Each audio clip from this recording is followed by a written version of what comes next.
गीता समारोपितवामभागं पाणौ महासायकचारुचापं नमामि रामं रघुवंशनाथं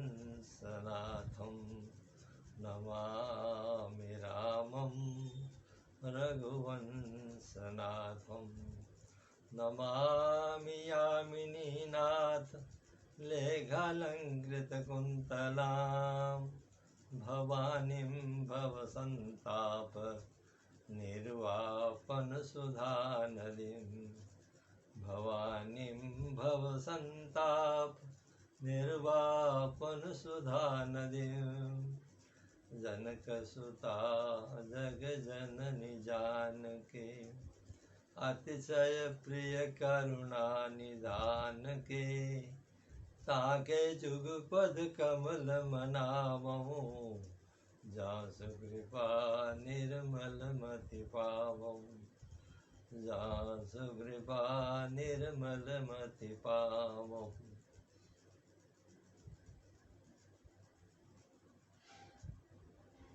बताया गया है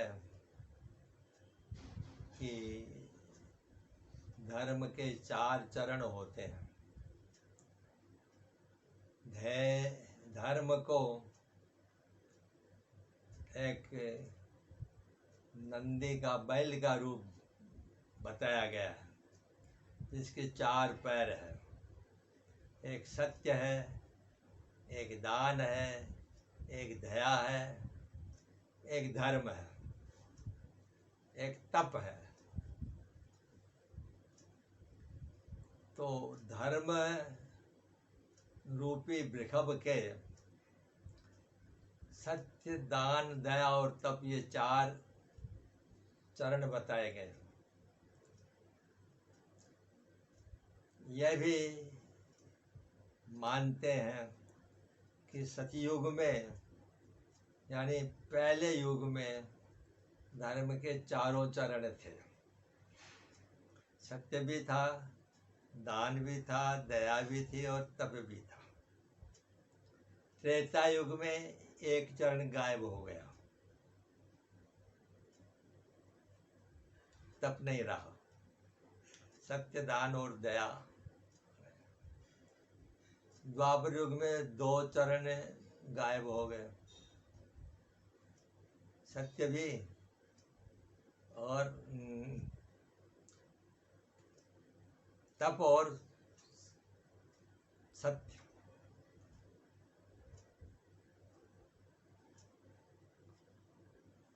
त्रेता युग में 2 चरण गायब हो गए, सत्य और तप।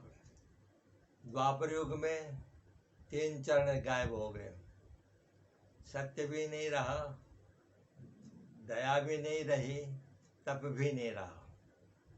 और कलयुग में केवल 1 चरण बाकी है,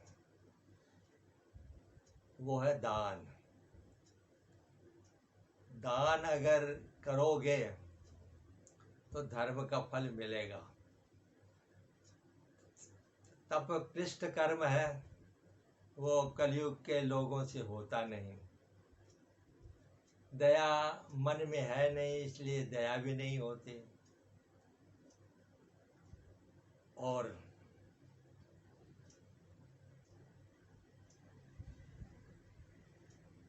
दान को छोड़कर सत्य भी नहीं, दया भी नहीं और तप भी नहीं। इसलिए यह बताया गया कि दानो दुर्गति नाशनम, दान ही एक ऐसा कर्म है जो दुर्गति का नाशक है। अपने हाथ से जो कुछ दिया जाए वो दान है, और देश, काल और पात्र का विचार कर कर सत्पात्र को दिया जाए, वो ही दान फलित होता है। न्याय से उपार्जित द्रव्य हो और लेने वाला सत्पात्र हो तो उस दान का पूरा फल मिलता है। अन्यथा दान का फल भी नहीं मिलता। दानो समविभाग है, दान को बताया गया समविभाग, अपने हिस्से में से कुछ हिस्सा काट कर दे वो दान है। जो दिया जाए वो तो दान है ही, पर अपने हिस्से में से काट कर कुछ दिया जाए वो दान है। दा धातु ऐसा बोलते हैं कि एक बार देव, दानव, राक्षस और मनुष्य चारों ब्रह्मा जी के पास में गए। उन्होंने कहा हम प्रभु हमें उपदेश दीजिए। तो ब्रह्मा जी ने कहा दा दा दा दा। उसका चारों ने अलग अलग अर्थ लगाया। दा का दान लगाया, दा का दया लगाया, दा को जो तपस्या के अर्थ में भगवान के लिए मन लगाना लगाया, और दाग को लिए दमन लगाया, मन इंद्रियों का दमन लगाया।